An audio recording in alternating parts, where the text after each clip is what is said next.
Thank you for joining us. Some more news coming in. The Ministry of External Affairs has lodged a strong protest over Pakistan's plans to hold general elections in Pakistan-occupied Kashmir's Gilgit-Baltistan Assembly. The MEA said in a statement that Government of India has lodged a strong protest with Pakistan regarding the latter's plans to hold the general elections to the so-called Gilgit-Baltistan Assembly in the Indian territory illegally and forcibly occupied by Pakistan, scheduled for the 7th of June. The MEA reiterated its stance on Jammu and Kashmir and the Ladakh region, calling it, of course, an integral and inalienable part of India as a result of complete legal and irrevocable accession of Jammu and Kashmir to India in 1947, including POK's Gilgit-Baltistan. It rejected the neighbouring nation's attempts to bring any material change to the region and demanded that it must vacate the illegally occupied territories. My colleague Aditya Vadavan with us on the broadcast. Aditya, take our viewers through the details. Well, absolutely, Devika. The government of India further emphasized that such endeavors by Pakistan cannot mask the underlying issues of grave human rights violations, political repression, economic exploitation and denial of freedom in territories illegally occupied by Pakistan.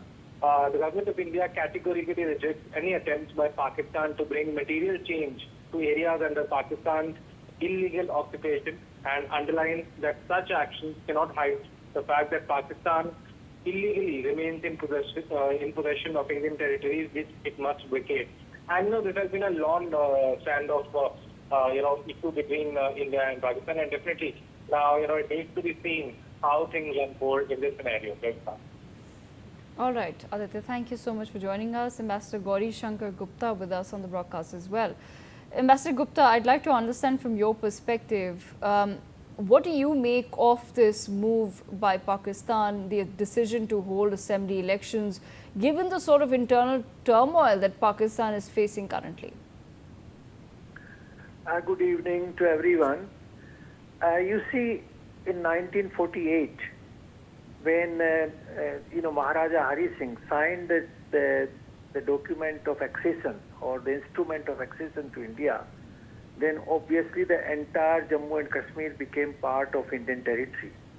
And then we would recall that the Pakistani army illegally occupied a part of the Jammu and Kashmir. And in fact, our forces were ready to throw them out. But Pandit Nehru at that time decided that rather than going to war with them, we should ask them to leave peacefully, and he went to United Nations. And since then, the issue was stuck, and the Pakistan remains in illegal occupation of what we call today is Pakistani occupied Kashmir. And obviously, the Pakistanis have no authority to make any material change because this is an Indian territory, and they have no authority to make any material change in that territory or in any part of that territory. So obviously, this announcement of the election is basically totally illegal to begin with. Secondly, it is to divert the attention of the people from the agitation which is going on in POK. The agitation is against the government. They don't want this government. They don't want the repressive policies of the government, and therefore they are agitating against them to give them the freedom. And the whole process is designed to divert attention from that. I think the government of India has correctly taken the action to criticize it and to call it illegal action. Pakistan has absolutely no authority to do so. But anyway, the fact remains that it is an Indian territory, and at an opportune time, India should take it back. And this will come, if not today, it will come tomorrow. I'm sure the Pakistani occupied Kashmir people are also fed up with the Pakistani government. They are suffering a lot. They have seen the difference in economic development in the Kashmir, which is in the Indian,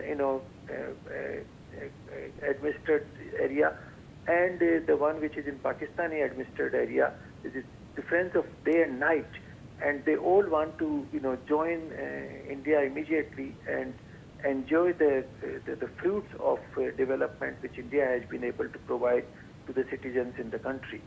So obviously, this is a very diversionary technique on part of Pakistan, There has been agitation going on in that part for the last 2-3 years, very strong agitation, and the people's suffering have not been realized by the Pakistani government. They should have taken action for their amelioration and economic development rather than doing this. So I think it doesn't make any difference whether they have election or not. So far as the territory is concerned, it belongs to India, and it should legitimately come to India at some stage. Right, absolutely. So thank you so much for joining